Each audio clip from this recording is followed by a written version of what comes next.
And I want to look at that one for excellent question. Give us Barabbas. What a moment. The announcement by the Prime Minister of Marissa Dalrymple-Fitterberg to she's having resigned as MP in the aftermath of the Integrity Commission report. I mean, a number of people were shocked about her resignation as MP. She resigned as Speaker, but went further, as I said, with the resignation as MP. In retrospect, even though there was nothing that compelled her to resign that position, I think it was the right move under all of the circumstances. Now, the court case that caused her to resign, the report that caused her to resign, the matters related to that report, they remain unresolved. I believe it is the 6th of December. Tuesday evening from 8 p.m. until 10 p.m. on Styles FM 96.1, 96.5, 96.7, all on your FM band. Shortcut to the fame. Colin, Anthony, talk to me live on Styles. Not only very strange. To WhatsApp. The 072. Let's make this a night to remember.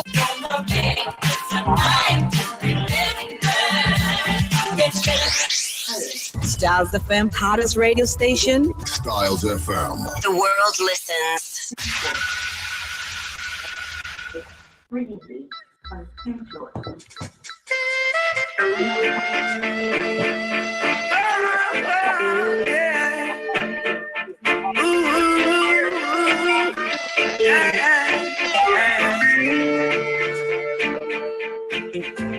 They can't keep a good man down. Always keep a smile when they want me to frown. Keep the vibes and I stood my ground. They will never ever take my crown. Oh, damn bless, I say no man curse. Things getting better when they thought it would be worse. Here comes the officers asking for a search. They found no weapon, just only a draw first. But I'm so sad he does a rock. They just can't stop me now. Even when they set their traps, they just can't stop me now. Roll into it. People will say this and that, they just can't stop me now. Even when they set up roadblocks, they just can't stop me now. When they come with their evil assault, I just listen whenever they come. I used to light into my dog. He cut and clear on my fault. They fight me without a cause, trying to make my life so hard. The king of kings and the lord of lords, give a child reward. So Sally does the rock, they just can't stop me now. Even when they set their traps, they just can't stop me now. People will say this and that, they just can't stop me now. Even when they set up roadblocks, they just can't stop me now. Not down to mix me up in your dirty game. You're only trying to tarnish my name. You're only looking for the innocent to blame. When you're the ones who wish the guns down the lane. You only cause destruction and the pain. But the righteous believes in the rain. Love is all I got to give and I'm not to shine. Looking for the future, the sky I can't change. Cause I'm so solid as a rock and they just can't stop me now. Even when they send their traps, they just can't stop me now. People will say this and that, they just can't stop me now. Even when they set up roadblocks, they just can't stop me now. So they can't keep a good man down. Always keep a smile when they want me to frown. Keep the vibes and they stood to my ground. They will never ever take my crown. Nowadays I say no man curse. Things getting better when they thought it would be worse. Here come the officers asking for a search. They found no weapon, just only a chopper.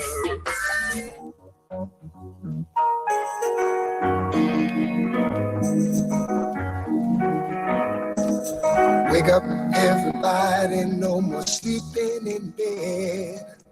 No more back thinking, time for thinking ahead. World's changed so very much from what it used to be. There's so much hatred, war and poverty.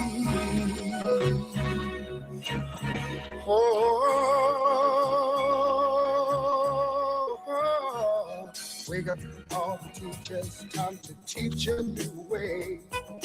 Maybe then they'll listen to what you have to say.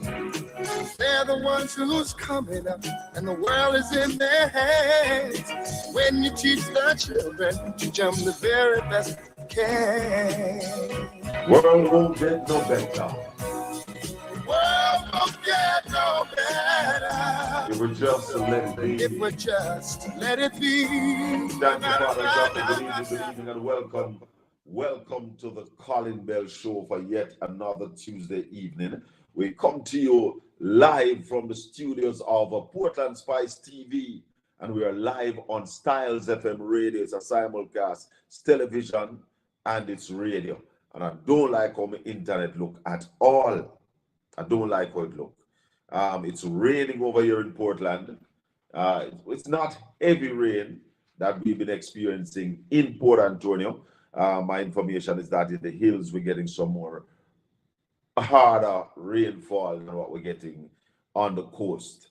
So I don't know if that's why the internet is really dropping, but here's hoping that we can take the show through. So, blessed is the man that walketh not in the counsel of the ungodly, nor standeth in the ways of sinners, nor sitteth in the seat of the scornful, but his delight is in the law of the Lord, and in his law do we meditate day and night. For we shall be like trees planted by the rivers of water, that bringeth forth our fruit in our season. Our leaves shall not wither, and whatsoever we do will prosper. Welcome to the Colin Bell Show for yet another Tuesday evening. So call out everybody, because I tell you, big things, the thing are grow, and we are taking the program to where we want to. Remember, this is a paid program.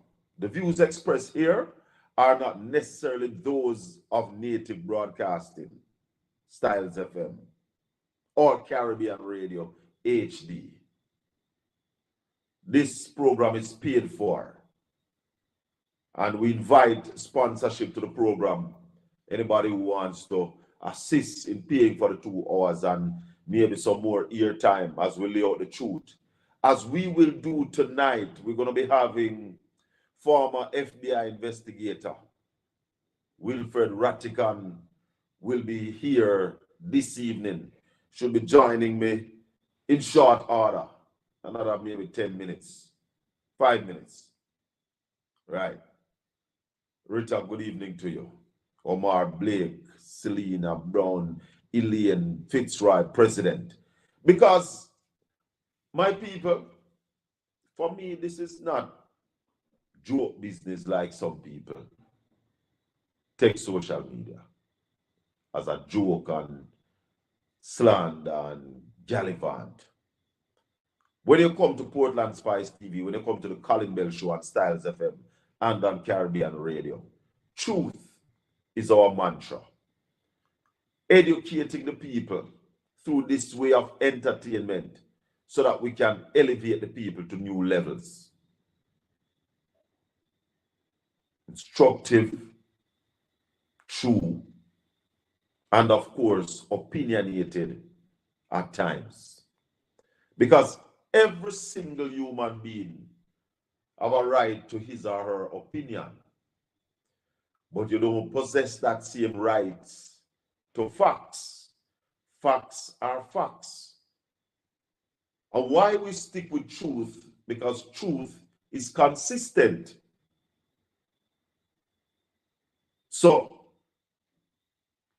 with all that said, and operating in this digital age, we realize that some people are having serious problems operating in this digital space.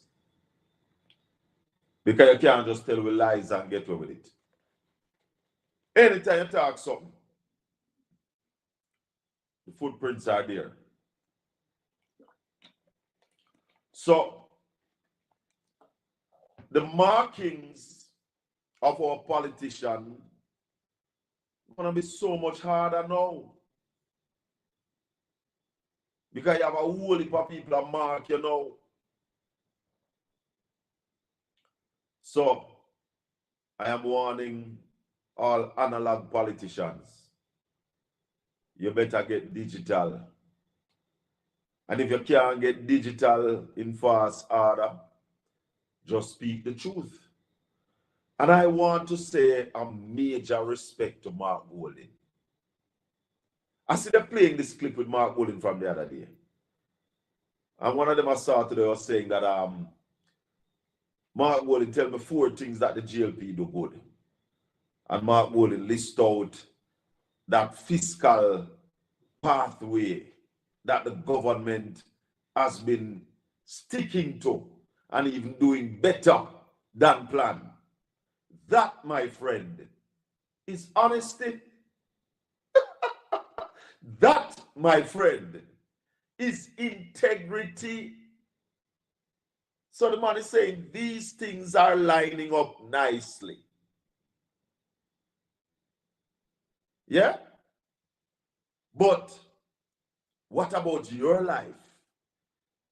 Is that lining up nicely? What about the infrastructure in the country? Is that lining up nicely? The health sector lining up nicely?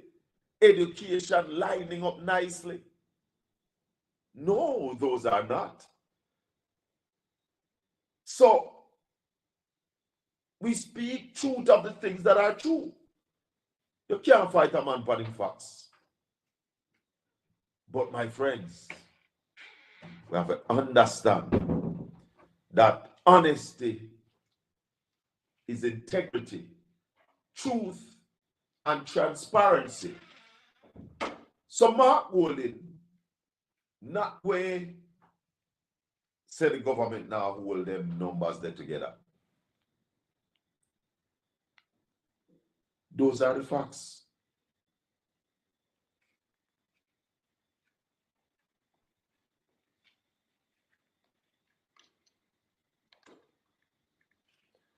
Those are the facts, my friend. So, we have to level the vibes because it's not a party you're running when you're prime minister of the country. It's not a game. And competence is becoming an issue also. Competence becoming an issue with this government. Because Dr. Christopher Tufton said it's not a money issue. Why the operating theater them not working? That's what the man said now. The man said it's not a money issue. So if it's not a money issue, then who do you hold responsible? Who is the supervisor for the people of Jamaica? The people don't have to understand how the things set up, you know. And but like tell people that when we speak here, we speak in governance. governance. We're speaking about how the country should run. Every country is run by laws, my friend. Laws. And men are supposed to ensure that those laws are adhered to. So it's not one way for Tom and the other way for Jane. The same set of laws. Now, what we have been seeing with this government is that they have been unable to operate within the set laws. And they have broken these laws so often till they want to change them. Now that brings us to the matter of corruption. How corruption and how authoritarianism come about is by weakening the laws, weakening those pillars that they put in place so as to guide how the country is governing. And when you want to weaken those, that's where you're basically taking us. So Jamaicans don't have to understand what is happening. When you see a prime minister and go to the court and laws that he helped to pass and bill, he wants those now to be unconstitutional. And unconstitutional because he has failed to live up to the scrutiny of those laws. The country no run so. The country no run so. Unless you go into a dictatorship. And that start with the authoritarianism.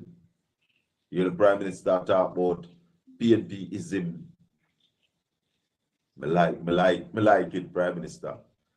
PNPism and Labourism. What a day when we start talking about Labourism.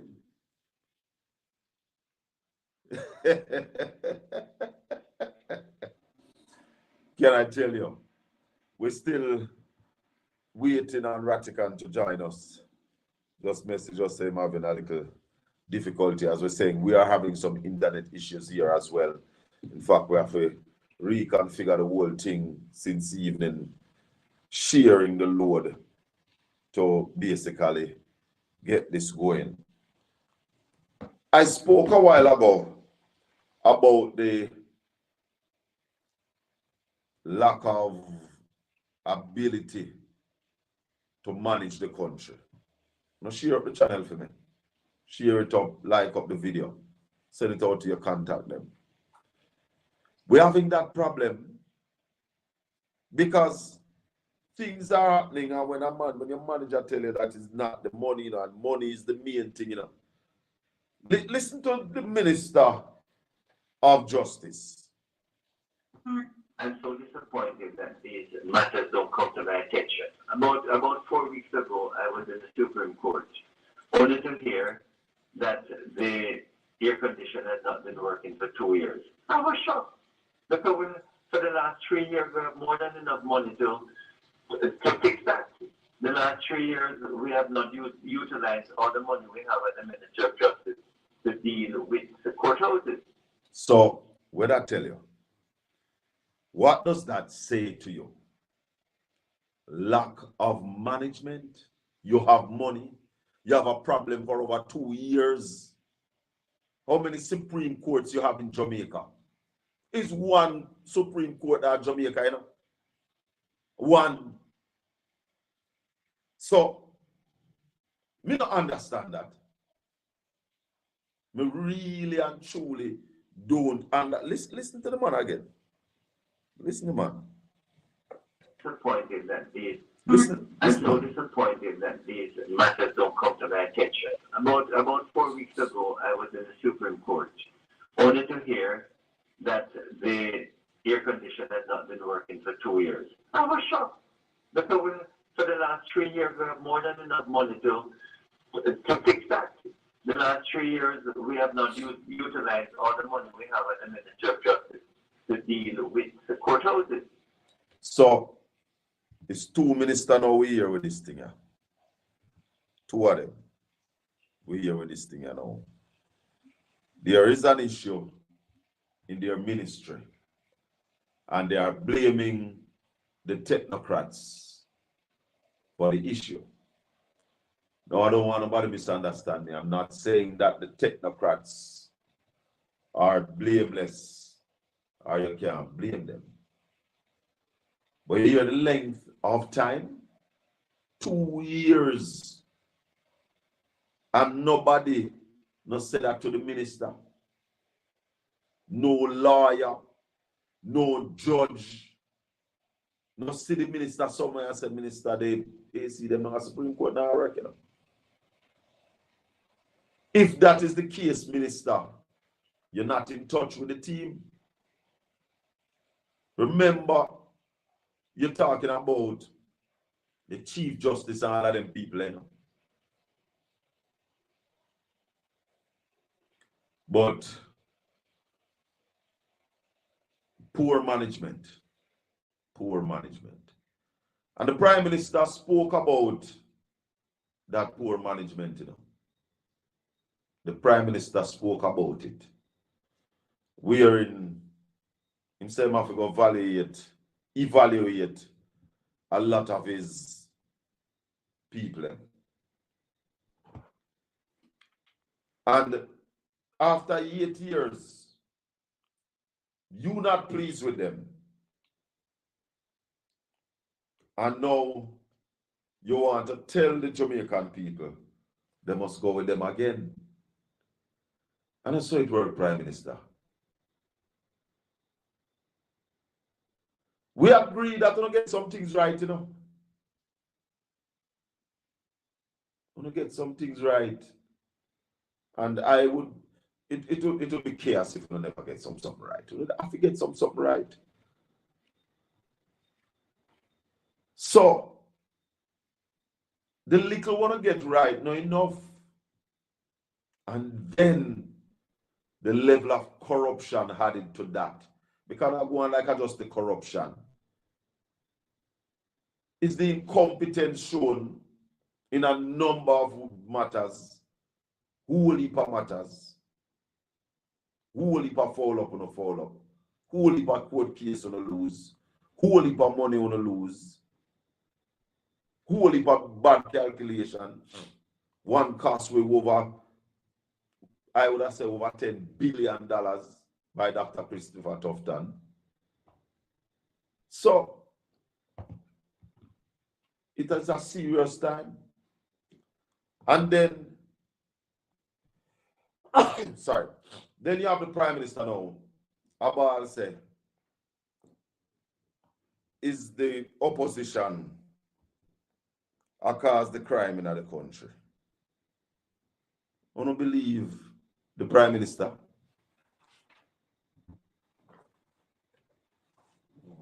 Matters don't come to my attention. About 4 weeks ago, I was in the Supreme Court, only to hear that the air conditioner has not been working for 2 years. I was shocked. Because for the last 3 years, we have more than enough money to fix that. The last 3 years, we have not utilized all the money we have at the Ministry of Justice to deal with the courthouses. So there you go. There you go. The people, the thing them obvious. These are not mere talk people are talk about the bad management. They hear the man say it himself.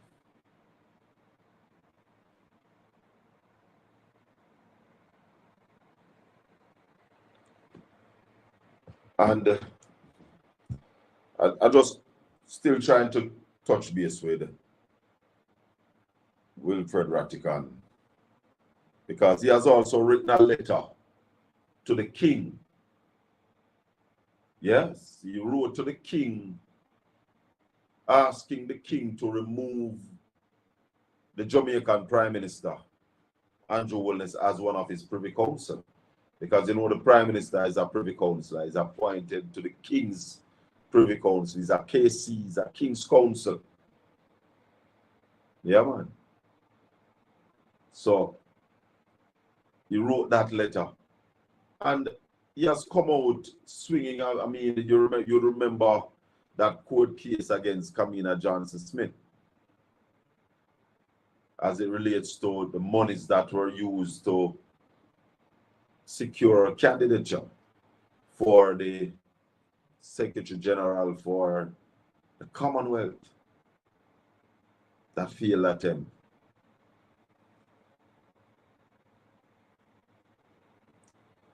St. Thomas is in the spotlight in our corners.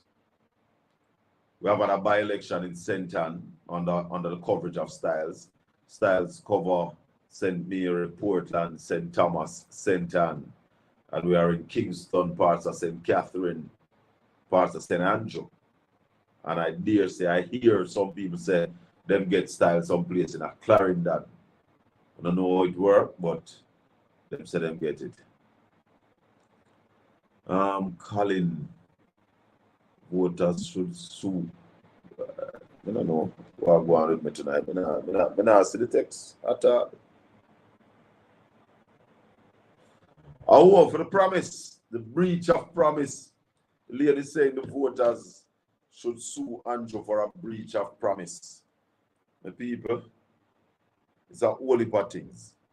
But when you find the government though, and when you look at a couple of things that this government has done, this government has walked out of the parliament with their majority. So it means you have your majority and you don't know how to use it. So you walk out of the parliament with your majority.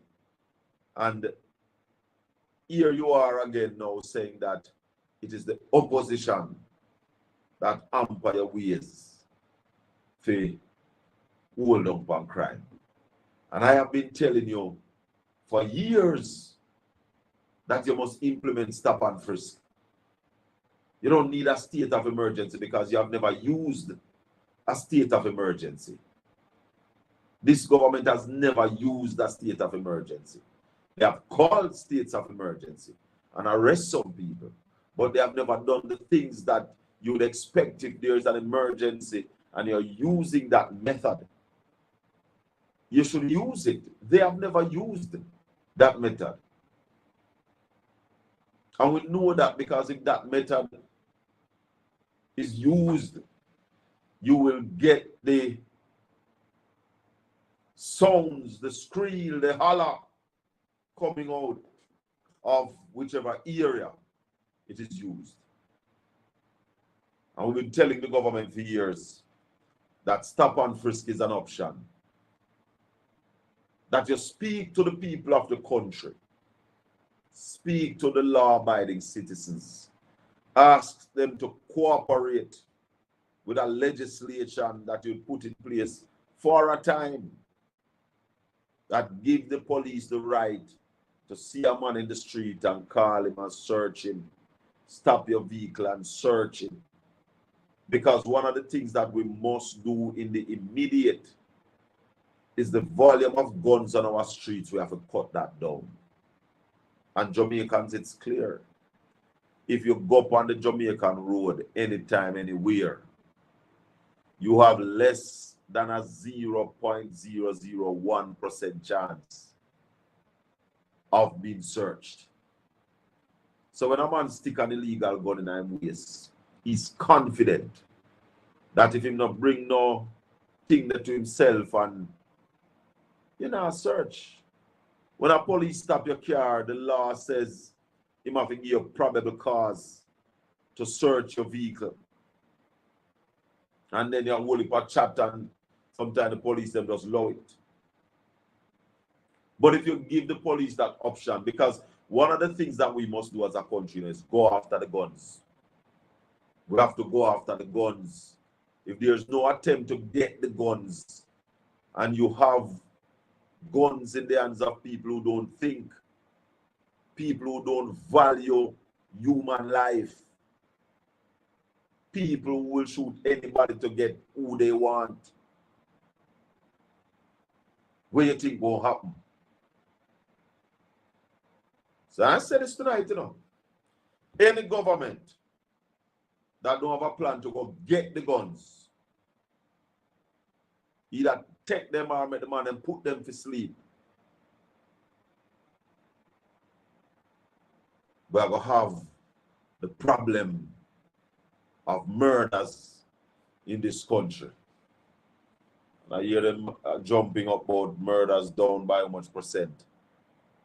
Murders even down by what you are saying. Let's give you that and say it's true. What we're hearing every day in the media is unbearable. We are at 9:30, my people. Welcome to the Colin Bell Show on Styles FM and on Caribbean Radio HD.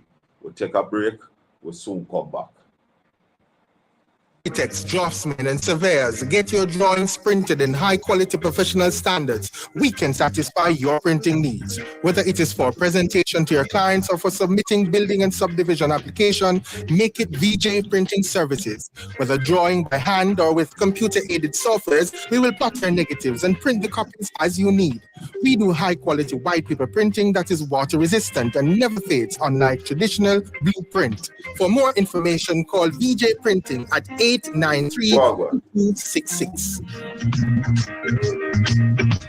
Need your motor vehicle valuation and investigation plus mechanical reports? Well, Orion Law Justice is the place.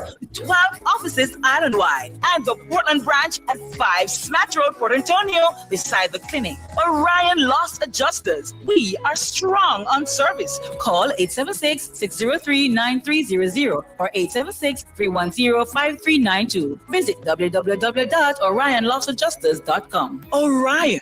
Oh, the right choice.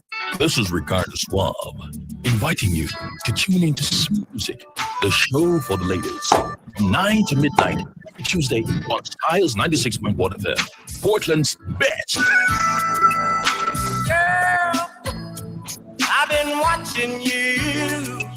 Chicken feed has increased at least 5 times in the last year. Talk to me.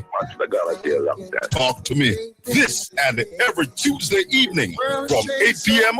until 10 p.m. on Styles FM 96.1, 96.5, 96.7, all on your FM band. Shortcut to the fame.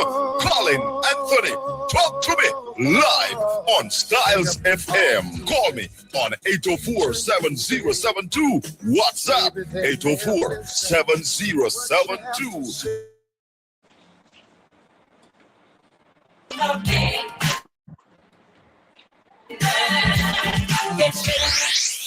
Styles FM, hottest radio station. Styles FM. The world listens. Drop out down the next time.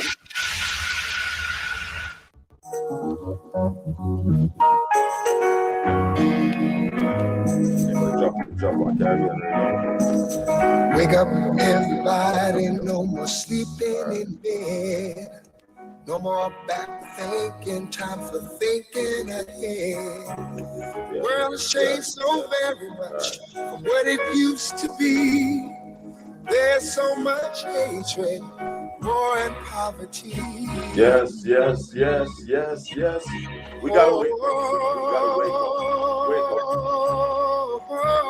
Welcome back to the Colin Bell Show. Welcome back to the people at Styles FM. Welcome back Caribbean Radio HD. We are on Facebook. Grande Nanny Division 5. Yeah, that's a Facebook page that we are on. Grande Nanny, mean Rio Grande, National Heroine Nanny. Yeah, that's how we are linked it, you know.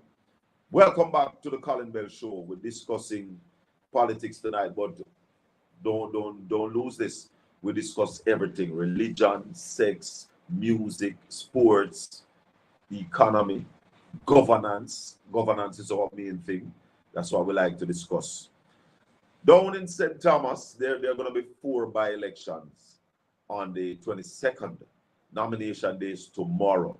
So all 4 places, you have the Moran Bay Division in St. Thomas, the Town Division in Clarendon, Southern Trelawney, and Lord of Mercy. We never buy one in St.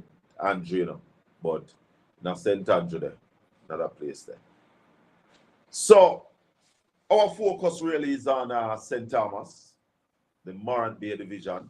We are also going to be talking to Councillor Hubert Williams tonight, former mayor of Morant Bay. The PNP's Rose Shaw is going up, and a young man from the GLP. Lad, I soon get him name. Soon get him name and give him name. Because we have to give him name. Can't go to one name. That the GLP have a candidate in the race. Would I love to talk to him too? Because a whole heap of things down at Morant Bay, down at St. Thomas, the road are mash up back. Road are mash up back bad. Something have to be done. Well, they're doing something about it. They're doing something about it. So, yeah, that is apartheid. But we have all that to deal with. But my people, the two by-election for the parliamentary seats, those are the ones that we have issue with. Knowing to the fact that a general election is due and is normally held around now, because most leaders in Jamaica, they call it in the fourth year, after the fourth year, anytime after. And we are now in the fifth year of this administration. So, to do this, and it's three, because remember, Northeast Sentan with Matthew Samuda was done. So, when we really look on the thing, my people, we realize it's a stunt, it's a game, it's all a game to see if them can get an eye. And I said to my brethren Saturday morning, if you don't believe that it's right to be spending that $90 million for those three by-elections, $90 million. So you have the 90 million and whatever salary them three man they will get leading up to the election is also a part of it. The savings that you would have saved. So you'd have saved over $100 million. We could have done a whole heap of things in the scheme of government and Jamaica. $100 million is not really a great deal of money, to be honest. But it could have done some whole heap of something.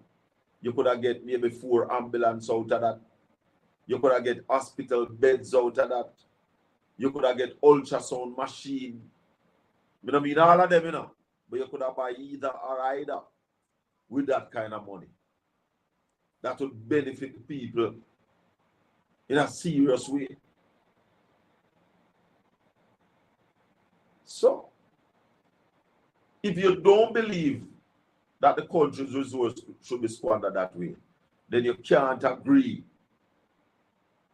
to participate in the squandering of the money. Wait for the general election. Either wait for it or call it. It's not that you have to call it, you know. But wait.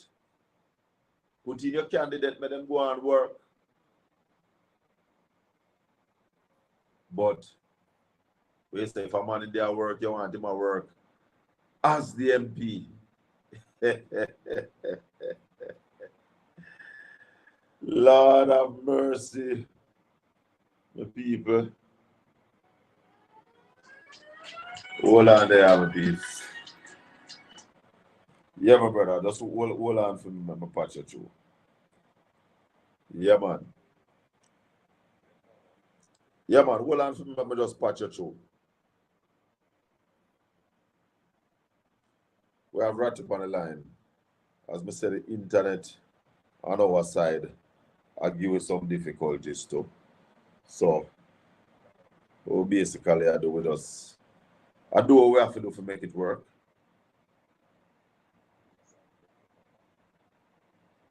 I do what we have to do to make it work.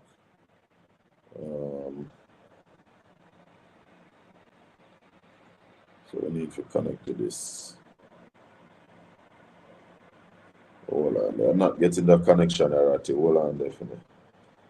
Don't know what is happening with it tonight. Ratty, let me call you back. Let me call you right back. Let me do it that way, yeah. Because this thing here, I give a whole heap of hard time tonight. I don't know.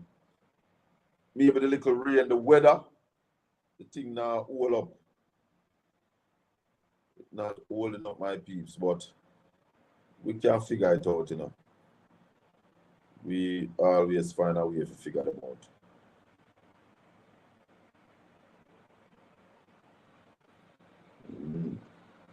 So we'll figure it out.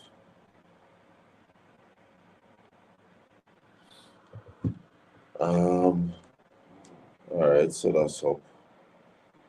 So if it's up there, so then we'll just go there, so. And let's take it here. Let's take it here and see how it works out. Ratty.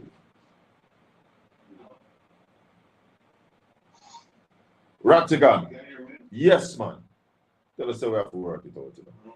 Well, my brother. Welcome to Portland Spice TV, sir. Welcome in. Just take down the thing now work at town. And TV was on, you know, no, but I tell you what up, we are also on radio, you know, we are on Styles FM 96.1, 96.5, 96.7, covering St. Thomas, Portland, St. Mary, St. Anne, Kingston, parts of St. Catherine. So audio is good. We are on Caribbean Radio HD over there in New York and in Florida.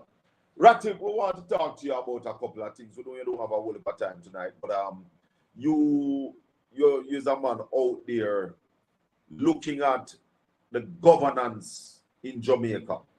Some people might feel like you play politics, but I tell them we speak governance and the country has to be governed according to the laws. First thing, you wrote a letter to the king, because that's what I like that. You wrote a letter to the king asking the king to remove his appointment from the prime minister as a privy councillor. Talk to us a little about that. Tell us what that meant, why you did that. Yes. First of all, again, good evening, and good evening to the listening and the viewing audience, although they can't see. But we'll work it out another time so that, you know, art and visual. Definitely. Right. Yeah. No, the letter. The letter came about as a result of the Integrity Commission's report, and it was the straw that broke the camel's back, because I've been looking at the Prime Minister's actions, I've been looking at his words, or listening to his words and looking at his deeds. And it has become increasingly and abundantly clear to me that the Prime Minister is not acting in the best interests of Jamaica, and that he's done a great disservice to the office of the Prime Minister. And he was, in 2022, I believe it was May, he was appointed to His Majesty's Privy Council, which is a very prestigious body. It's comprised of about 750 advisors to the king on various subjects. And our Prime Minister, again, was appointed. And I don't think he was acting in a manner that's befitting of the position. So I wrote to the king, and I also wrote to the Prime Minister's colleagues on the Privy Council, and just let them know what took place with the Integrity Commission's report. I didn't even mention the one, I think I mentioned the one last year, Western investigation, but I was focused primarily on one that was tabled this year concerning the Prime Minister. Particularly, there was some striking facts, because Justice Spanton in his appearance before the Parliament about 2 weeks ago. Yes. He made it clear to them. That the contents of that report were factual. Right. Not innuendos, not suppositions, not allegations, facts. And so when a man tell you, when a man of his caliber, Mhm. you know, tells you that this is a fact, you better believe it is a fact. So I wrote to the king and I said, listen, king, you cannot harbor this person in your midst. In your high office. Yeah, when you have a prime minister with 28 bank accounts, some businesses, mid-sized businesses, they don't have that many accounts.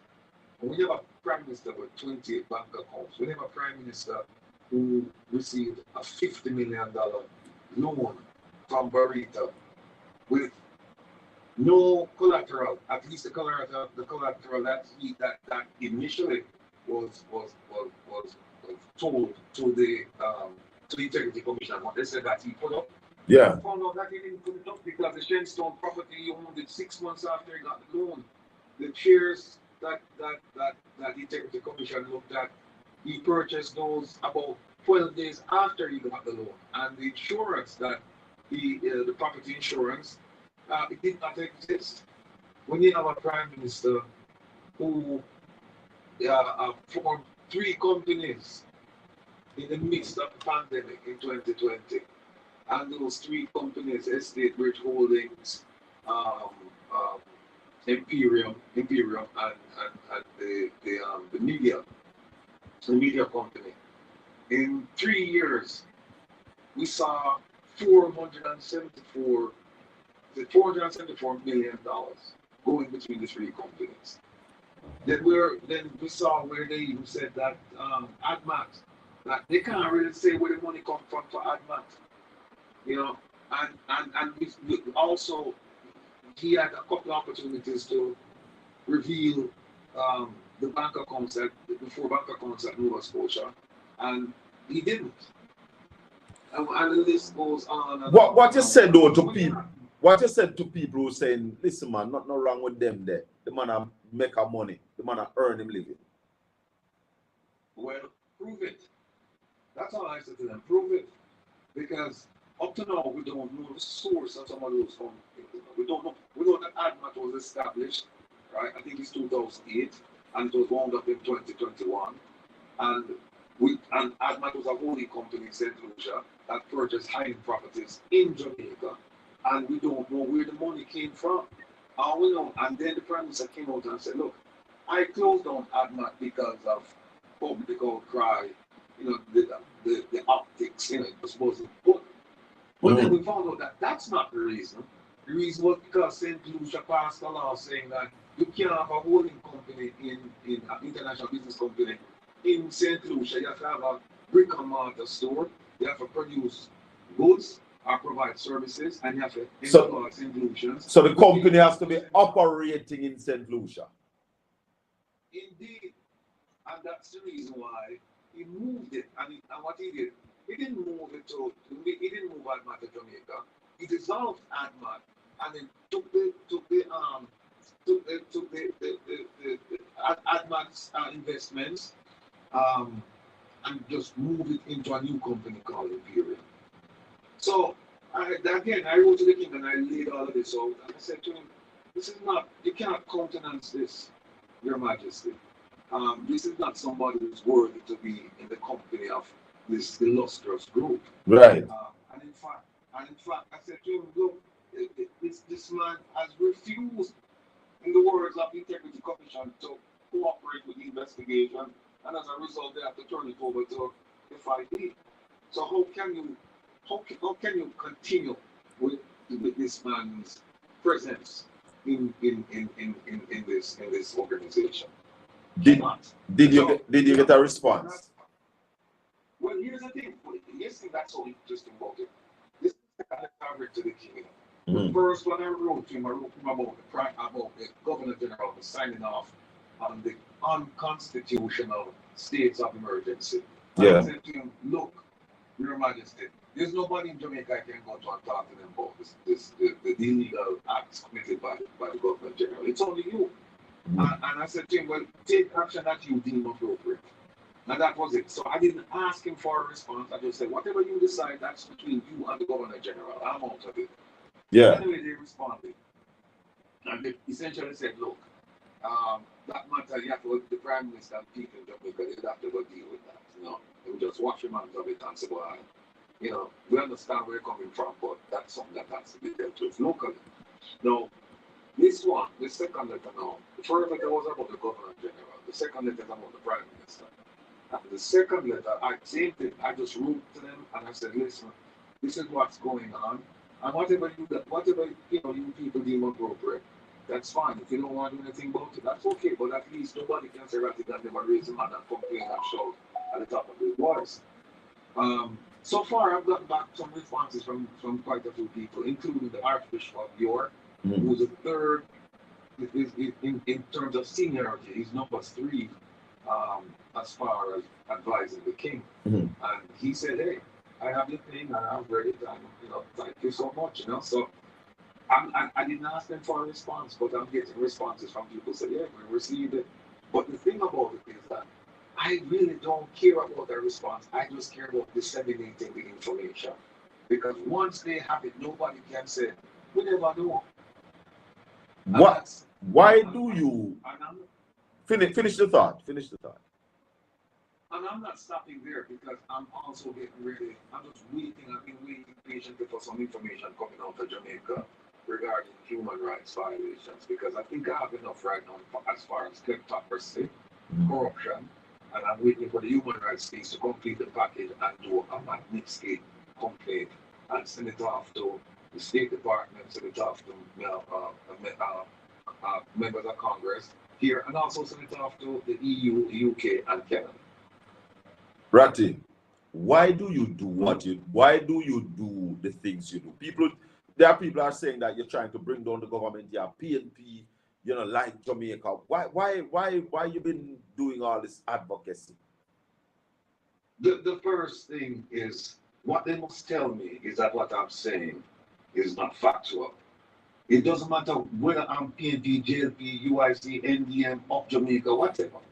It doesn't matter who I am. What matters is what I'm saying. And if what I'm saying is incorrect, then what they need to do is don't label me, counsel me. Take me aside and say, listen, you know, you're wrong because this is not a fact. This is not how it happened. And explain to me. Get into the thrust of your question as to why am I doing this. I'm sorry you can't ask background, because now my background is my yard in a waterhouse where I came from. I for a long time, I used to stay in the diaspora and just ignore what was going on in Jamaica. Or whenever we have discussions, we just say, yeah, you know, we get to our own narrative, make them figure it out, make them figure out the rest side for themselves, don't they? Because why, you know, it's like them now rise up and down to this, them now to that. And then it dawned on me that, wait a minute, you know, if you're not part of the solution and you're involved in the discussion, then you're part of the problem. Talk to me. So if you talk to me. Yes, yeah. So I said, if you have a skill set, Ratican, and you can be of service to your fellow man or woman in Jamaica, then why is it that you're here criticizing them and you're not offering yourself and your service? In the service of my fellow citizens, I promise to stand up for truth. Yeah, brotherhood and justice. That's how it go. The national pledge speaks to that. Yeah. But and finish. No. And so what happened was, I actually not believe it or not. When I never voted in Jamaica. I was never enumerated. I left Jamaica before I was of age to do any of that. Right? I left Jamaica when I was 17. Okay.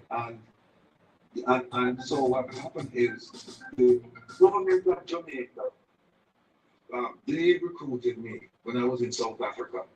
They came to me and they said, and this was a PNP government, they came to me and they said, listen, we think that you have some skill sets that we could use in Jamaica.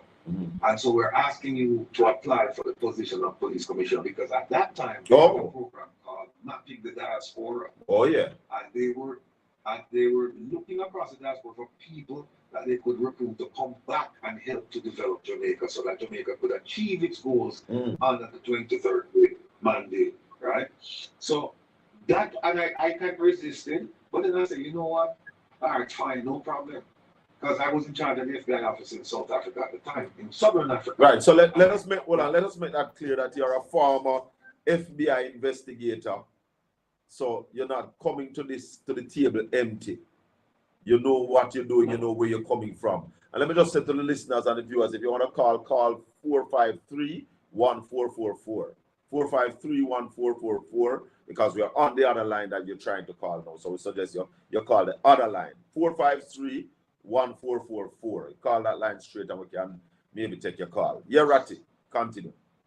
Yeah, so what happened is that for whatever reason, I wasn't shortlisted, nothing like that. But the thing is, I wasn't really looking for a job because I had a job. Right. I was a legal attacker at the U.S. Embassy in Pretoria, South Africa. So they were making you an offer like what the IMF made Nigel Clark an offer. You could have taken it or you could have not taken it.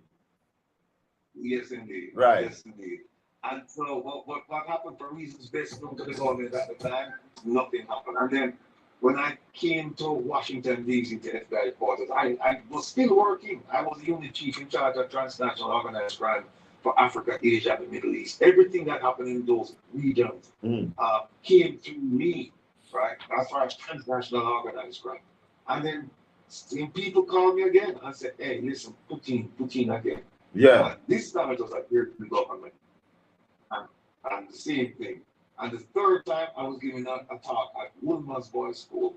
And the sixth formers then said to me, aren't you the gentleman who applied? I said, yeah. They said, are you going to apply? I said, no, I'm finished with it. And so, hold on, Ratty, hold on. So you applied under the PNP and you applied under the GLP? GLP, correct. And both of them never shortlist you? Correct. That's absolutely correct. Talk to me. So what happened? Yeah, so what happened is that, a few years ago, I actually came to Jamaica about 4 years ago, 3-4 years ago. I actually went to Jamaica to try and get funding so I could start a radio show in Jamaica. And I was promised some funding. Funding didn't come through, and I came back. And I came up here, and, things work out with Radio Global Radio. And then I had this program, and I said, all right, you know what, let's talk current issues in Jamaica.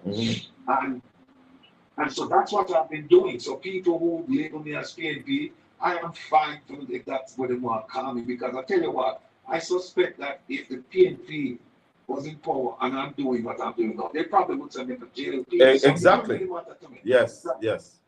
Yes. Because what I'm about helping the people of Jamaica. And when you look at the amount of money that has come to Jamaica, and when you think about some statistics, some startling statistics, like the fact that 60% of Jamaicans will go to bed tonight hungry or with empty calories, not a belly full of garbage. Wow. Right? 60%. Look at the poverty rate; it's increasing. You look at the inflation, you look at minimum wage, you look at imports, you look at exports, you look at crime, you look at education, you look at housing, you look at health, you look at local, you look at infrastructure. Everywhere you turn, Colin, there are problems. And so what must I do? I must sit here and say the government is doing a great job. I cannot do the biggest hypocrite. I cannot do that because my people are suffering and I stand on the shoulders of greatness. If Paul Bogle, Nani, Kojo, Marcus, all our national heroes, if they had said, well, you know what, we can't do anything about it because of other things said, where would we be? I like to tell people that I believe that if we were in slavery now, we would have never come out of slavery. Willing to continue in that vein, because you're breaking up, Ratty. Inspire people to join me. We lost all that you said a while ago. I said, can you sideline? Oh, no, what I'm saying is that, can you hear me now? Yes, man, we're hearing you now. Yeah, no, I'm saying that I stand on the shoulders of greatness because if Paul Bogle, George William Gordon, Nani, Kojo, Taki, Akompong, if all those people had taken the stance that, look, I saw the thing said, we can't do nothing about it, where would we be? People have to stand up and them have to shout. You have to make your voices be heard. You have to make your presence be felt. And in whatever way you can do it, provided it's legal. I beg you 5 minutes after the break, right? You have to go to the break now. We're right up on the 9 o'clock break. We're going to take the break on Styles and on Caribbean Radio. And we'll come back on the other side. We spend 5 or 7 more minutes with Ratican as we talk about governance in Jamaica, what is happening, why we talk about the things that the government is doing that are not good for the country. You talk about authoritarianism. That's where you go when you start breaking down the mechanism to maintain lawfulness in the country. So that's when corruption rises. Let's take a break, soon come back. This is Styles FM. I can't bother. Mind me to tell about your parts, you know. Where you say? Which parts? Me no tell us if you got Ratican Auto Parts, check out the ball joint, body mount and wheel bearing. Plus, them can source all hard to get parts. All right. So me notice that the car go from left to right. With this. Yeah, yes, hard. Me tell us if you got Ratican Auto, the wheel alignment, balancing, in breadcrumb and rotor, just the injector cleaning. Plus, you know, so them offer general auto service and repairs. What the place name again? Ratican Auto, 33 Bomber Crescent, Port Antonio. Give them a call at 876-715-5205. Email them at raticanAutotech16@gmail.com. Here at Ratican Auto Parts, we recognize the 3 C's. Your complaint, find a cause, and make a correction. Anybody can wash car, but I know everybody a car washer. Finally, there's a car wash that treats your vehicle like royalty. True Clean Car Spa, located at 1 Bournemouth Avenue, offers the best car care service in town. It's professional overall auto cleaning at its best. Whether it's deep cleaning of your seats, carpets, and roof, no matter the fabrics, we do undercarriage, clean your engine bay, and restore rubbers and plastic. After all, we don't work with armor. Shh, don't say no more. We'll wax, polish, and even remove those sticky dead bugs. Yuck! Oh, me almost forgot. We deep clean sofas, office chairs, carpets, and rugs. Visit us today or call 876-844-1868 to make an appointment. True Clean gives your car a new clean. Now, this is excitement galore. Styles FM is now upgrading its app for your listening pleasure. Android users, please switch to Styles FM Jamaica app on your Play Store. And iPhone users, all you got to do is go to your app store and upgrade your Styles FM radio app. We got new look, new features, and more to choose from. It's easy to use, no subscription required. Styles FM, the world listens. For the best quality in sound reinforcement and backlining, Native Audio. We have professional engineers with over 20 years of experience. So call us and we'll take care of your parties, wedding receptions, barbecues, conferences, and small stage shows. Crystal clear sound, Native Audio. Our prices are the best. Call us at 871-5212. That's 871-5212. Native Audio. We make your events audible. Chicken feed has increased at least 5 times in the last year. Talk to me. Talk to me. This and every Tuesday evening. Welcome back. 8 p.m. until 10 p.m. Welcome back to Styles FM. Welcome back, Caribbean Radio HD. Welcome to the Colin Bell Show. We're talking to former FBI investigator Wilfred Ratican is on the channel with us tonight, live, and we're talking to him about his advocacy that he has been doing on behalf of the people of Jamaica, because all of the people that Jamaica are even afraid to talk. Ratican, you looked at the Integrity Commission report, and there are people who are saying nothing about it. You weren't referred to the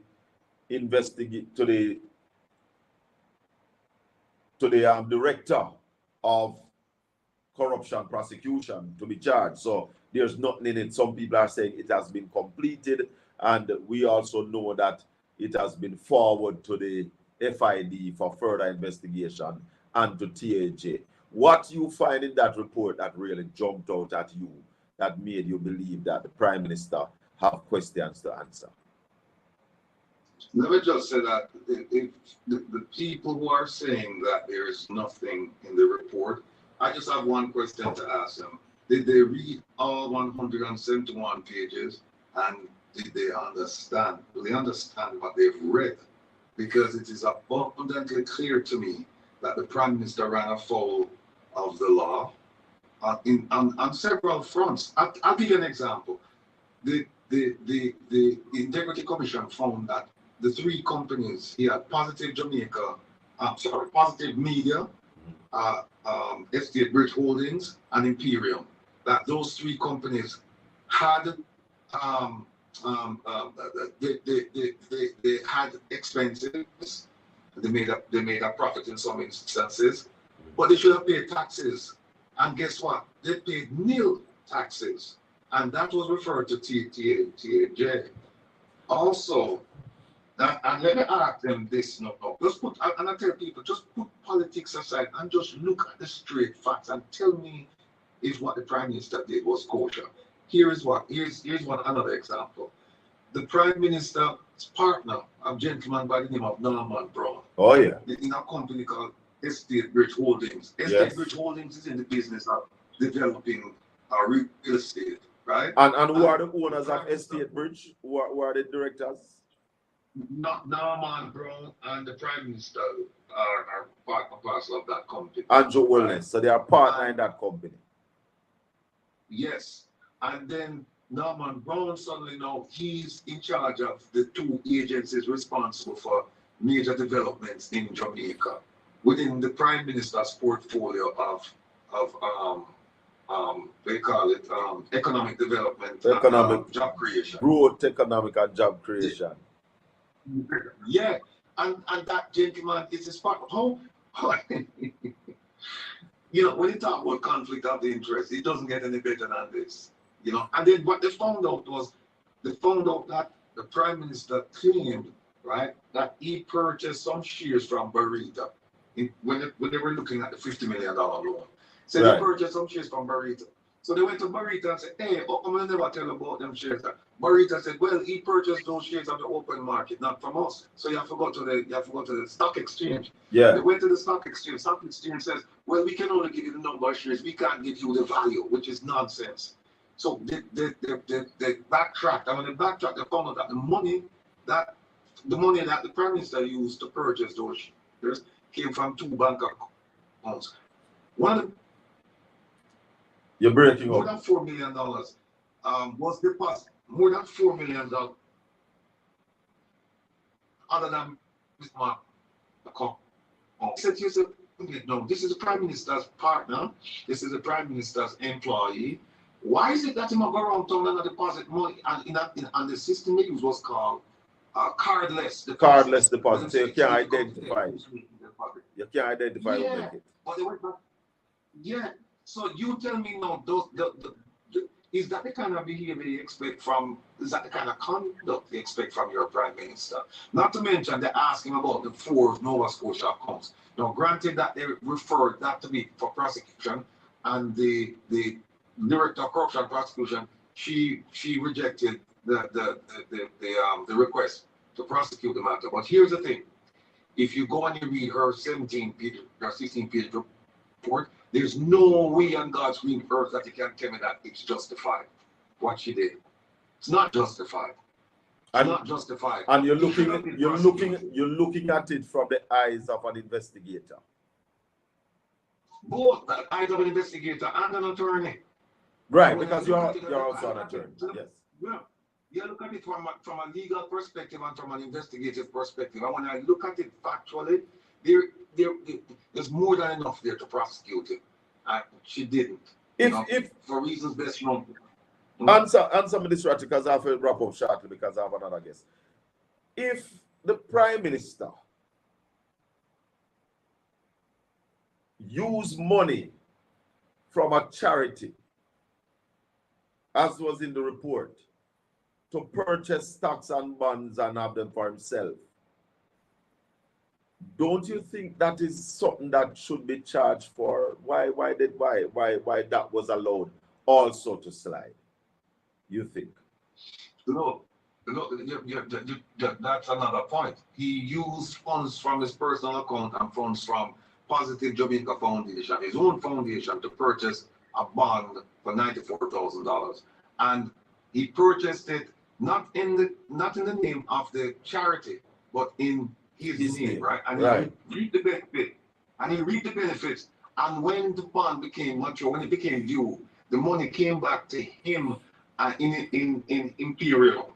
And he used those funds. He had access to those funds for 3 years until the Integrity Commission said to him, so brother, you see how commingled funds and you can't do that. Then he said, I don't feel alone. Sent the money back. Yeah, and he sent the money back. He sent the money. Ratty? Have anything for why you would have sent it back? You have some money this. Yes, brother. Why? It's funny, you know, but some people can't see it for what it is, Ratican. But we keep talking about these matters. For sure. We keep talking about these matters. Thank you, my friend. We'll talk again. Anytime. Take care, Colin. Blessings, everyone. Wilfred Ratican. We have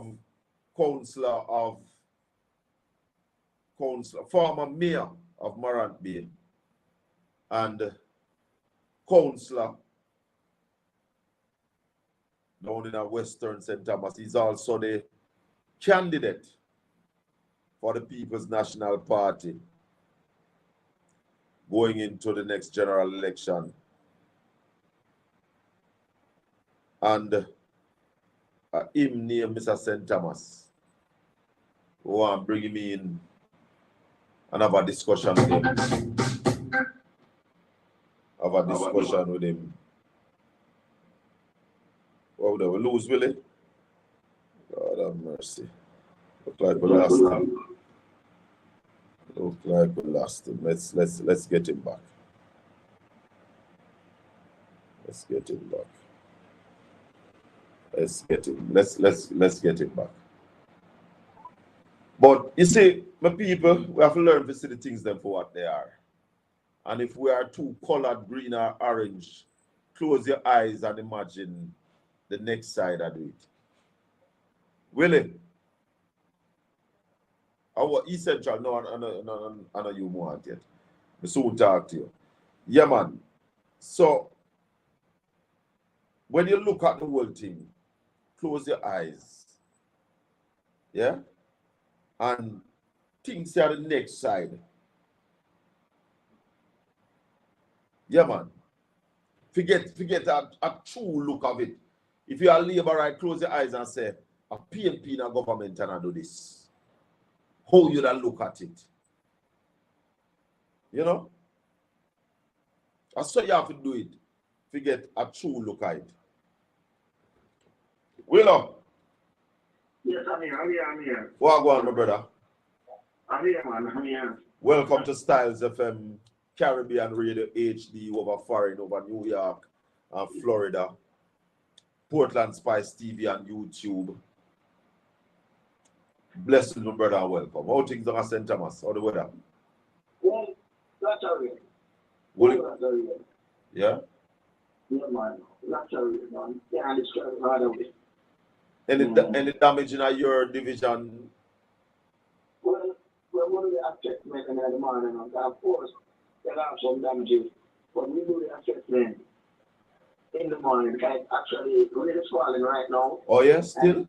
Yeah, man, it's kind of difficult to do the assessment while the rain is still going on. Yeah, definitely. Yeah. So in the morning, we will have a more clear understanding of what the situation is. Yeah. And what about other areas in St. Thomas? Any information? Well, as I said, the rain falling the worst to the kill. The real assessment from a first council standpoint to get really good. So, we don't really know what is what. Okay. Tomorrow, Willie, you've been one of them out there saying that the government should have called the by-election after the passing of our friend, our comrade, Washi Bryan, and that the people need representation. The Prime Minister has now acceded to those calls, and the election has been called, nomination days tomorrow. What is happening on the ground in St. Thomas? Well, tomorrow, as I said, it's nomination day. The GOP will nominate first, and it will nominate about 1 p.m. Right. The PNP is ready for the by-election. The PNP has been ready. It's a PNP spirit. And the person on the PNP ticket, Comrade Rosemary Shaw, is no stranger to the Mark Bay division. She's a former counselor for the Mark Bay division. She has served that division for both the JP and the PNP.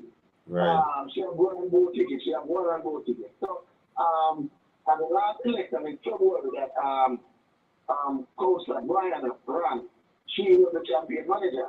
Okay. So, it's a space that she's very much used to and very much comfortable with. So I know for sure that the PNP will reclaim the Market division, and come the night of the 22nd, come here, Rosemary Shaw will be the next councillor for the Market division. Willie, who's she running against? I know he's a school teacher. What's his name again? I can't remember his name. His name is Dowdy. Dowdy. Yeah. Okay. A known entity in the space? Well, yes, he's known, but sometimes you're not necessarily know about the right thing, you know. So, you know you want, but not know about the right thing. I've been there till you know, you have youth and you have good youth. Okay, all right. So not because you're youth, you are good youth. So,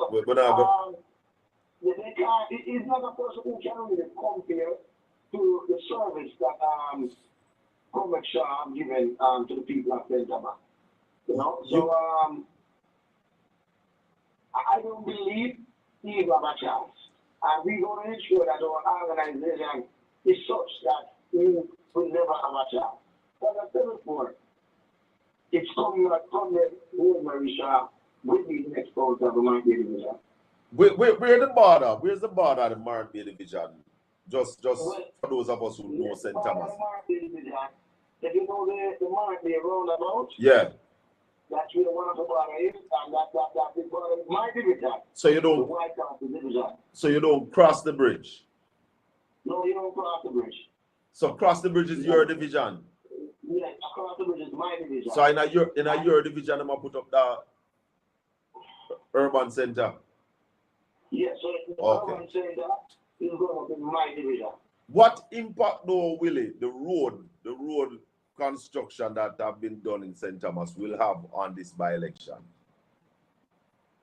Well, the people are always thinking right now, because, you know, a lot of times, we have chief. Hello? Yeah, we have an election, and I think Donald Trump will come on the lead, because once the electoral vote out to come back, Turkey, and I'm wondering what is going on. In that what? Well, me hear like them saying in New York. Something goes on? No, man, that would be impossible. Okay, all right. So it's early. I don't like him that 260. Then my belly would have rolled. So make him stay at 150. We'll catch him up in time. We'll catch him up. We can catch him up. But the point I'm saying to the thing, sometimes I wonder what the people are thinking. We have seen in situations again, one class with an election, and so forth and so forth and so forth. So, the road, if we're going to judge it and look at it in our fairness, the road should really earn the JP. So, the road that they gave to us is maybe the worst road in history where highway construction is concerned in Jamaica.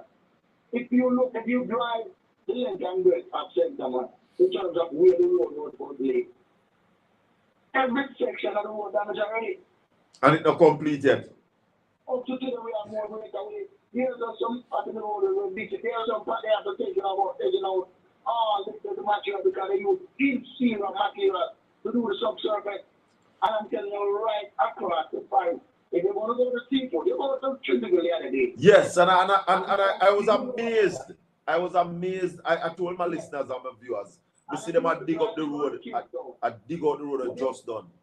Woman, if you come in my division, you see numerous spots, especially the Jamaican stretch, leading the pamphlet. So I'm saying to you, the road, the people are very disappointed about the road. So hold on, that stretch there out at Jamaican, we said that's still wavy and sinky. No man, they have to take it up on the entire thing because they had a day when they have the hurricane. Yeah. The break up on the road. But Willie, we told them, I told them on this platform, both on Styles and Portland Spice TV, that road can't last, until we get the first Marion, and we don't get the Marion yet. I told them that there was no sub-base on those roads. Well, on the council floor, myself and Colin, Council Mar at the time, speak about it. And the then minister, Mr. Madwan Warmington, said it clearly, none of us in the council do have an engineer degree. When I come, they don't have an engineer degree. But, my answer to him was that common sense, just dictate certain things. Your years of experience, seeing certain things. Let you learn about it. So I did not have an engineer degree to recognize that the road wasn't done properly. I wasn't doing properly. And the result of it is the condition that is doing today. So I'm saying the people of St. Thomas recognize what has happened. And I'm going to tell you something. Since my time in St. Thomas, and maybe even the history of St. Thomas, it's the largest sum of money the government have ever allocated to any one project in St. Thomas. And no youth leave that project, no man, no woman leave that project able to buy a bicycle. Why is that so, though? With all that amount of work? It is simple. Because the spoils, that's not one person. What spoils? Because people should have worked some good money tight. We talk about spoil. The way all the thing was organized. There were some you who get road for the road and get a different casting and it's left because the casting, regular casting, not being better than road for the road. I'm saying to you, it was an anti-move situation for the youth. So the quality was poor, the returns to the community was also poor. So where's the benefit? Because we have to build that road soon, it look like. I want thing, Mr. Bell, I want you listeners to understand. I am not saying that these roads should come with giveaways. But in every society, in every free society, every democratic society, infrastructural work is one of the work where government always use, the state always use to stimulate an economic. Definitely. Definitely. And offer that work, because you remember, infrastructural work, I like every cross section of society. Yes. From the uneducated to the educated, yes. Non-skilled to the skilled. And you must maintain those infrastructures. So, of course, as you rightfully said, you use that to stimulate the economy because that's one of the things we've been calling for and say instead of paying down the debt faster than you need to, improve the country's infrastructure, do the maintenance and what needs to be maintained, but none of that has been done. The Hurricane Beryl also did some damage to that road. Talk to us about that. Well, all right. Hurricane Beryl, I look at it maybe I would speak to that way, I describe it that way, that Hurricane Beryl did some damage to the road. Let me tell you something. I'm a strong believer in God, and God is God.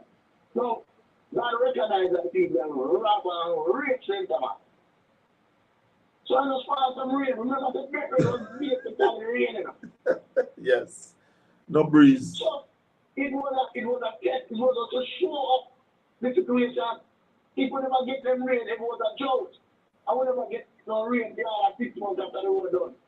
The man never that people, the man the money on God.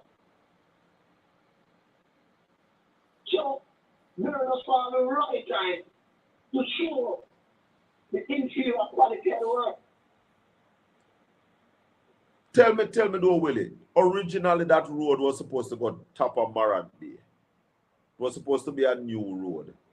That the government at the time, Ardishaw said it didn't make economic sense to build a new road from Harborview to Port Antonio.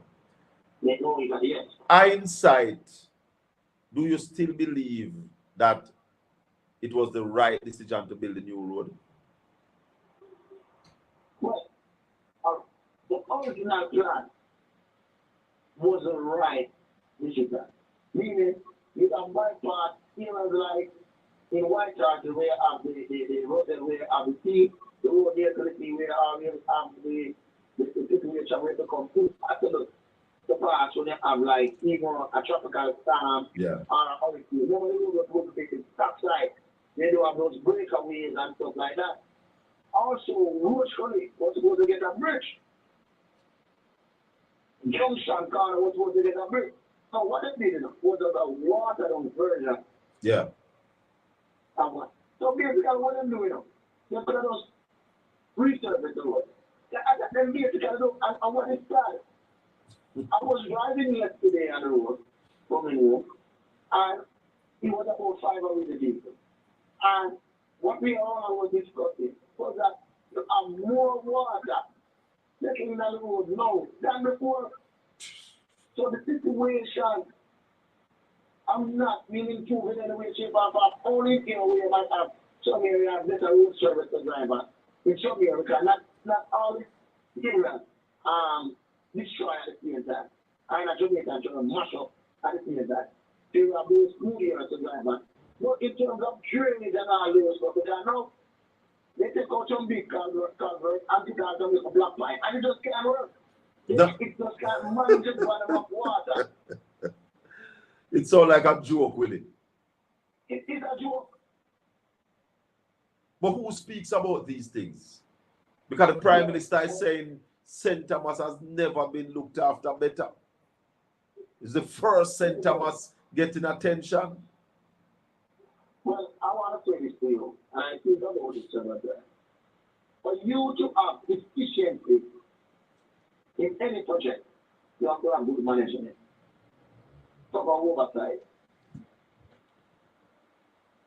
And what put in place to manage this project, the MP that's supposed to have some form of oversight and work, they didn't mean St. Thomas well.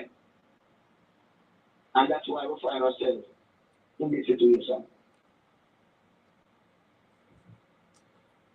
I've never, even the MP, in no platform at any time, speak on behalf of the people of St. Thomas with the condition of the road. Or about the condition of the road. Never. It is sad. Quickly before you go, Willie, the hospital, the Princess Margaret Hospital, is it still a type C hospital? Yes. Not a type B? C. Is that adequate for St. Thomas? No, it's not adequate for St. Thomas. Our hospital that we have here, let me tell you something. And it's not that I'm going to say this as an elected representative.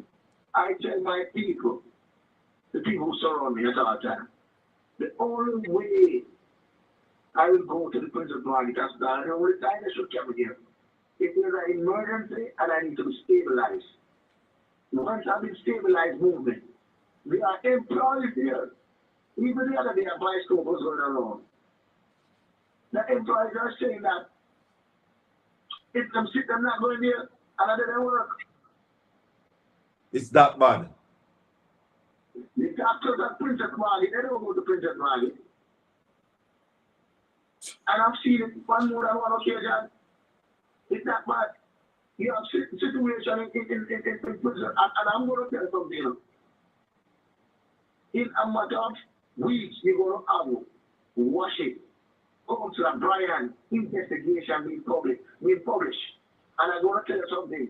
Whenever I know the details, but I don't want to speak about them. No, I don't want to speak about it before the family and stuff like that. Right. But whenever you hear that for that publishment, we're going to hear that the entire prison man, what happened was very sad. But and I'm just saying, people would say that if that could happen to a sitting councillor. Not just a sitting councillor, man. The councillor of that division. Of that division. What then can the average man in the street expect? Well, that's what I speak about on more than one occasion. Yeah, I speak about it all the time. What can an average man, if you don't have respect, the elected representative, a man should really be treated the same way. Right. But we know this type of society that we live. We know that there's some stratification that go on in our society. So if the elected representative who represents that space can get a level of treatment, a certain quality of treatment or service at the answer to that, but nobody else can get it. Will, it's sad. It's sad. I beg you 3 minutes after the break. We'll take the break on Styles FM. It's 9:30. You're listening to Styles FM, 96.1, 96.5, 96.7, all on your FM band. Caribbean Radio HD in New York and in Florida. You're listening to Portland Spice TV. We'll take the break. Soon come. The views expressed on this program are not necessarily the views of Native Broadcasting Network or Styles FM. Planning a party, club night out, stage show, a gospel concert, or even a business sales event? Let Styles FM be a part of your promoting too. Take advantage of our low price promotion packages with commercials, interviews, giveaways, reviews, and much more. We have special offers when you mix and match and bundle your options. Contact us at 876-439-5160. Willie, I'm going to ask you about your effective way to exploit your marketing dollar. Babe, you know we can't wait till Christmas to eat some rum cake. But baby, you don't have to wait till Christmas to eat some good rum cake. Just check out TV Cakes. TV Cakes? What's that? TV Cakes, my love. Them authentic Jamaican rum fruit cake made to order and shipped fresh to your doorstep. You mean me can get a real Jamaican rum cake right now? Yes, my dear. Them shipped nationwide within the United States and Canada. Also, local pickup is available in Boston. Just go to www.tvcakes.com and order now. Okay, give me a card.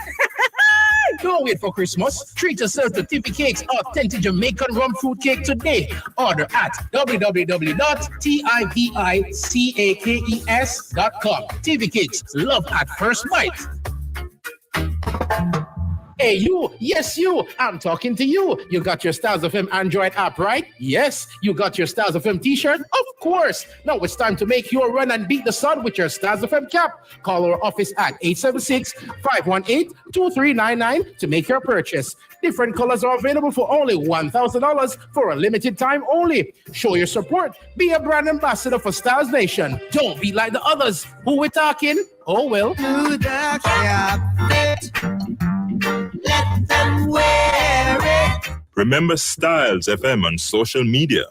View us on YouTube, Styles FM Radio. Follow us on Instagram at Styles FM.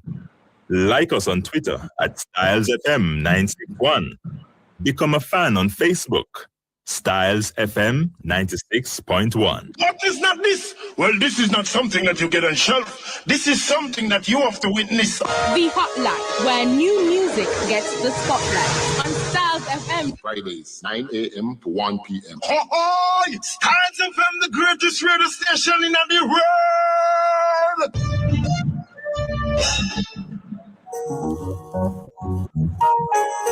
Welcome back. Welcome back, Caribbean Radio HD. We're live on Portland Spice TV, on YouTube, and on Facebook. We're talking to Councillor Hubert Williams of the White Horses Division and the MP candidate for Western St. Mary. Willie, as we wrap up, I want to ask you about Western St. Thomas, sorry. I said St. Mary a while ago, I heard me. Western St. Mary. St. Thomas, there you go again. Western St. Thomas. Willie, you're running against what some people would refer to Goliath. Mm-hmm. Can you be David? And how you're going to do it? What you're offering to the people of Western St. Thomas? Well, the first thing I want to offer the people of Western St. Thomas is I want to deliver them from evil. That's the first thing. What up? Deliver them from evil. From evil. Hallelujah. Continue, brother. Yeah. And after I deliver them from evil, the progress will start right there. There's several initiatives, several plans that I want to execute. I'm going to execute. The first thing is that I want to create a platform where every resident of St. Thomas can display their trade or their products or their service to the world. Yes. So not only you have a platform like a Alibaba or Amazon or eBay. Yeah. I go to introduce Shop St. Thomas. So anything a man skill, or any product a man create, or any service a person after year, the world can get to see it and get to be a part of it by going on that platform. That's the first thing I'm going to do. Sound good, me like it. Talk to me. The second thing, we have to find a way to get some of our young people who are trained. Because a lot of youth are school, you know, I might get them 5, 6, yeah, 8, 6. But in terms of using their hands to do something, technically trained people, they're really sharp on the in-center. So, we have to team up with like art, for example, and experienced trademark to make some more people train them. I'm talking like example. We're really short in this first and machine.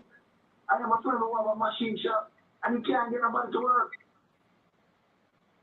No, how are we going to be productive without having good machinists in our space?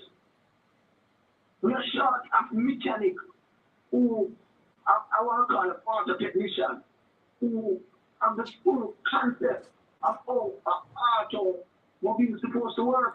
That is one of the. Someone can put some content part and change some content part. But the human way about it, I am carrying That's one of the things, you know, Willie. That's one of the things that we must look at even as a nation, auto technician.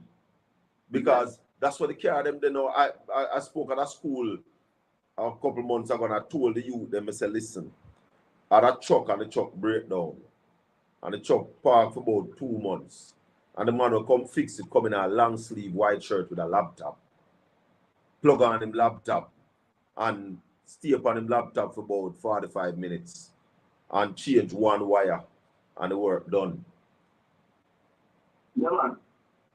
So auto programming. Yes. Is an era we have to focus on. I'm going to tell you this too.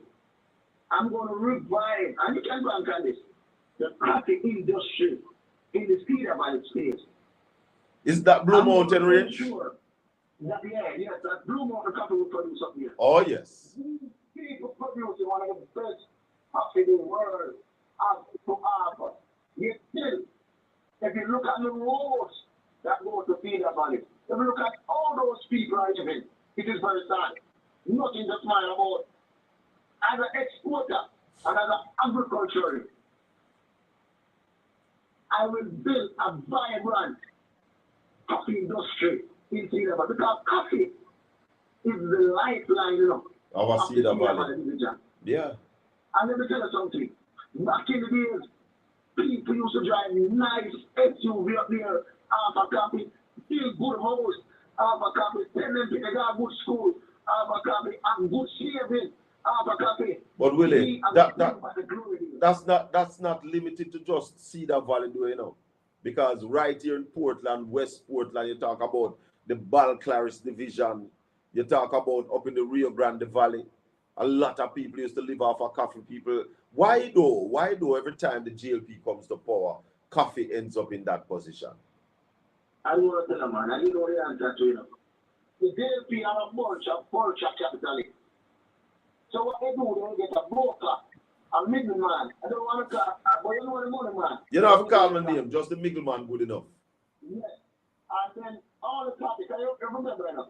90% of our coffee sell in Japan enough. Yes. And then the 10% sell to the world enough.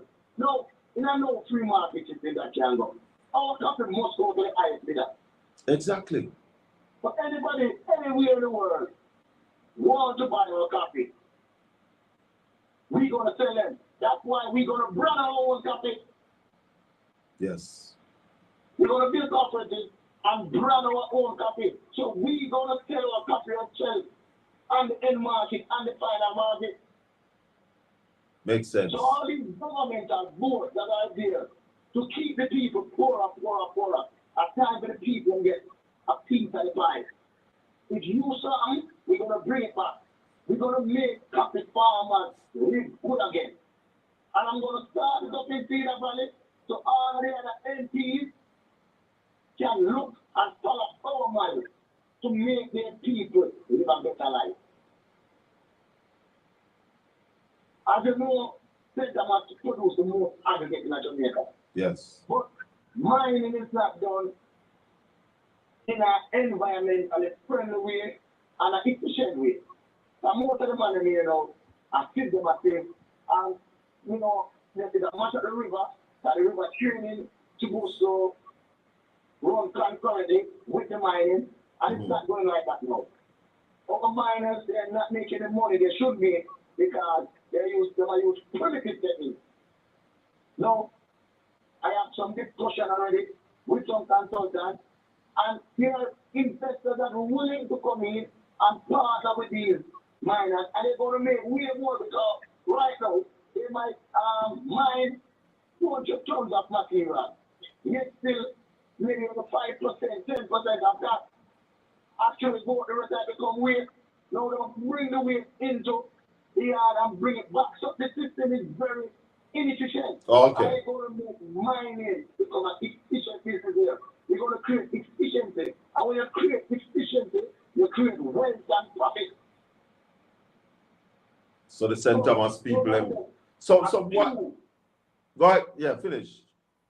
And finally, we have more things. But the final one I'm going to talk about tonight is that we have a lot of high school classrooms that nobody uses after 5 o'clock in the evening. Maybe even after 3 o'clock. After 5 o'clock. That's cool after 5 o'clock. Even when we use class. Yeah, 5 o'clock. After 5 o'clock. So we recognize that the access to tertiary education in St. Thomas is very difficult. Most of our people are residents have travel to Kingston to get tertiary education. And we are talking about some basic course. Basic course. No, instead of 200 people have to travel in the evening to Kingston, it's easier to bring a professor in. So I want to bring tertiary education to St. Thomas, because we already have the space to do so. So you want to have a campus of maybe the University of the West Indies or maybe UTech. Yeah. UTech, yes. And we have a lot of other universities tertiary facilities that really offer some good course. So we want to do an extension program. We maybe 2 of those tertiary institutions. So that's something that we have to get done. We have to educate our people. Once we educate our people are going to get more efficient, more productive. Are you getting these messages around to the people, Willie? Yeah, I'm on the ground now. I'm walking house to house, and I'm sharing my vision. I soon do my brochure so that people can get it and read it even before I reach. But let me tell you something. I have an excellent track record. Remember, I'm the performance back. So the people of St. Thomas, either they know me or they know of me. They know what I'm about. They know that I'm a performer. I'm the coach of the White House Division. I am proud to say, in the recent local government election in February, yeah, I won every single community. Not even the strongest labor right community, I didn't lose it. You say I win every PD. And I don't think I've ever done before. I need a side in St. Thomas. But it was not a salute from the people and my good work. Just saying, a job well done. Continue, young man. Thank you, and continue. Well said, Willie. But the general election, Willie, is going to be a different kettle of fish. The election, the machinery. Will you be ready to match at James Robertson? Let me tell you something. And it's something we can than this. You see, when a man is born for something and a day for something, yes, exactly. Become so. I was born for this. Right. I was ordained for this. And you have to understand now, James is going up against his favorite son of Tentaman. And it's going to be so difficult for him. You have to understand that I go to basic school here. I went to primary school here. I went to high school here. I didn't leave the parish until when I was going to college. And I just go right across the border here, so I put back in Tentaman. So I'm just saying, it's going to be difficult. I employ over 100 people right here in Tentaman. So you're a son of the soil. You've been doing your business there, living with the people. You're on the ground with the people, and you are saying to the people that we know your issues, we feel your pain, and we want to deliver for you. Yes, and the people, they understand that nobody understands them in politics as much as I do. They understand that I live a basic life just as them. I live in a basic community just as them. If water gone, it affects me. If light gone, it affects me. If violence in the place, and when you win, you now move.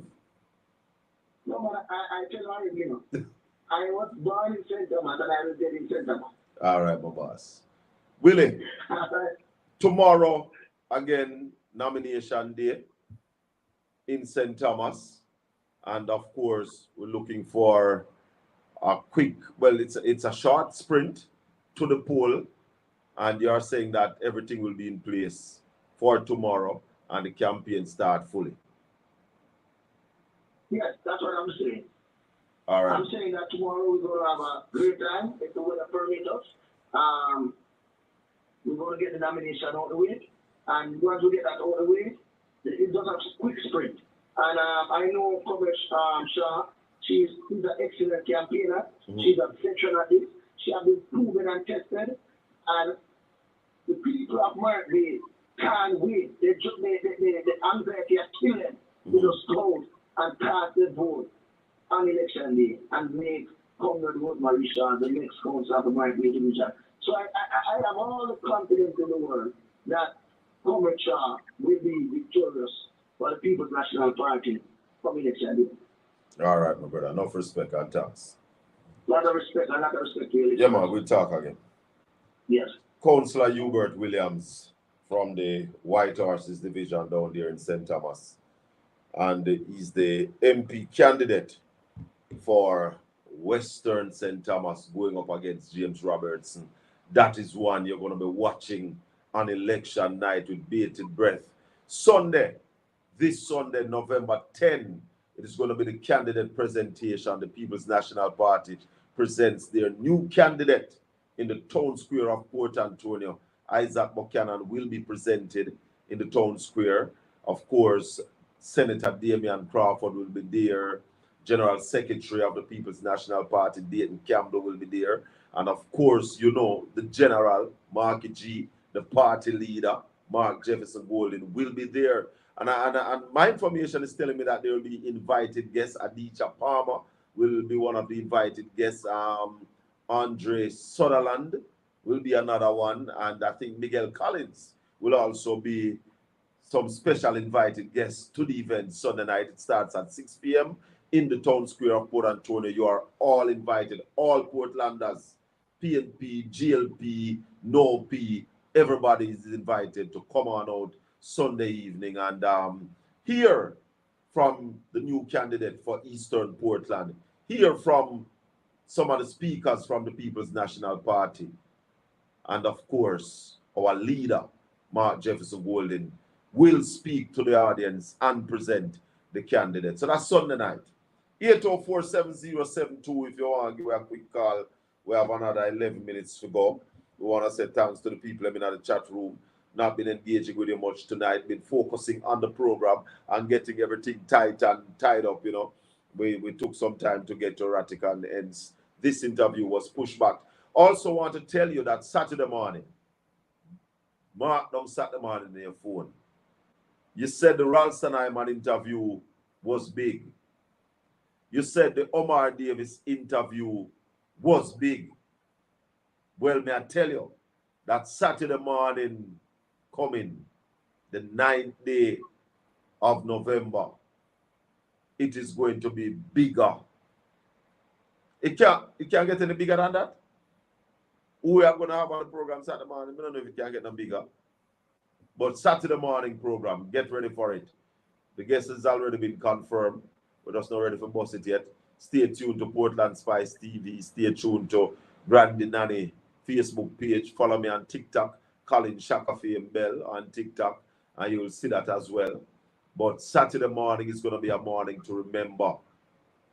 Make certain you click the notification bell. Tune in and subscribe to Portland Spice TV. Yeah, man. Also want to remind you that if you're coming to Portland, the place to stay is Seabell Resort. Seabell Resort, Oak Bay, Portland. That's the place to stay if you're coming to Portland and you want somewhere to chill out for the weekend, a week or so. Right on the sea. Yeah, man. Cost effective. Seabell Resort. Look it up. It's on the internet. Some people, as we go into the final 10 minutes, 804-7072. I may ask if Warmington to call me, would I answer? How you mean? Why wouldn't answer? You're a big man, you know. Big man. Big capacity. Yeah, man. There's nobody that we hate. I want to hold no grudge against nobody. And we just want to say to my listeners and my viewers, don't allow hate to blind your judgment. Don't allow it. And don't allow your anger and your hatred for somebody make you sound like fool. You have to be careful. You can't hate somebody so much that you forego all your reasoning ability and all that you would have learned to sound like a fool. There's a quote from Barack Obama. I want to play it for you tonight because, you know, it shocks me sometimes when I see how some people really just give up them sanity because they're in a discussion with somebody who they don't like or who they despise. You have to have the capacity to be careful. Barack Obama. Open the mic here. With folks with fancy titles, and you talk to them, and you go, oh, they ain't all that. This idea that somehow they are so special, they're so smart, they're so sophisticated.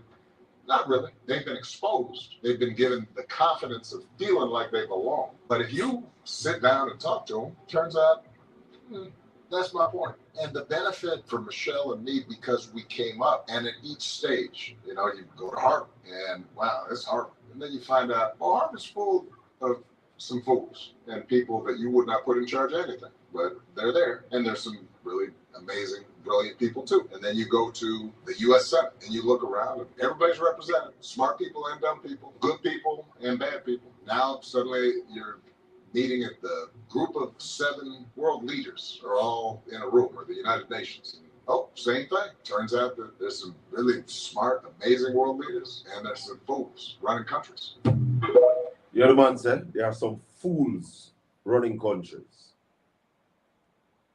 And you have some people who pass every exam, get the accolades and achieve the PhD, and when they open their mouth, you wonder, really? But if it's natural, it's natural, but don't let it do it to you. You understand what I say? Don't lower your standard because you don't like somebody. There's a saying that says, he who hungers you, control you.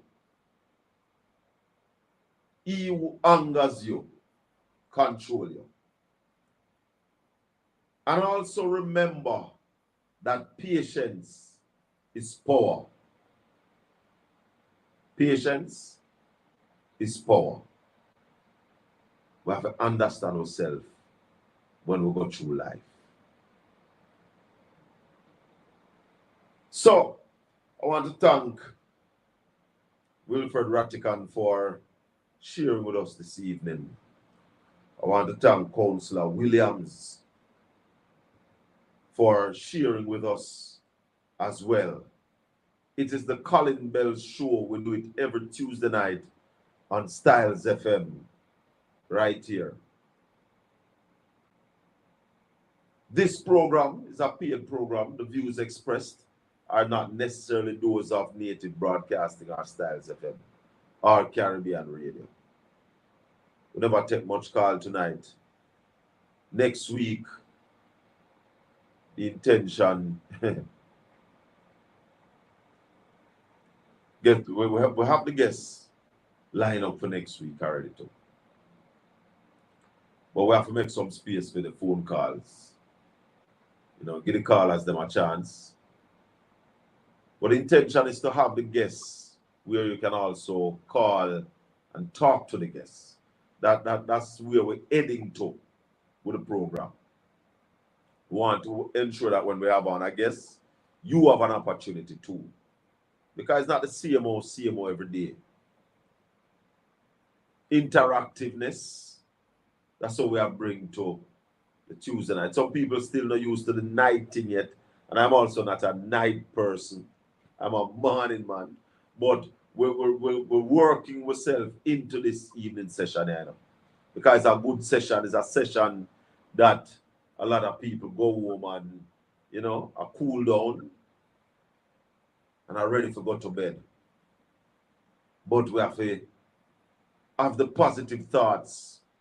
We have to go to bed with the knowledge of what is happening in our local, where our country is going.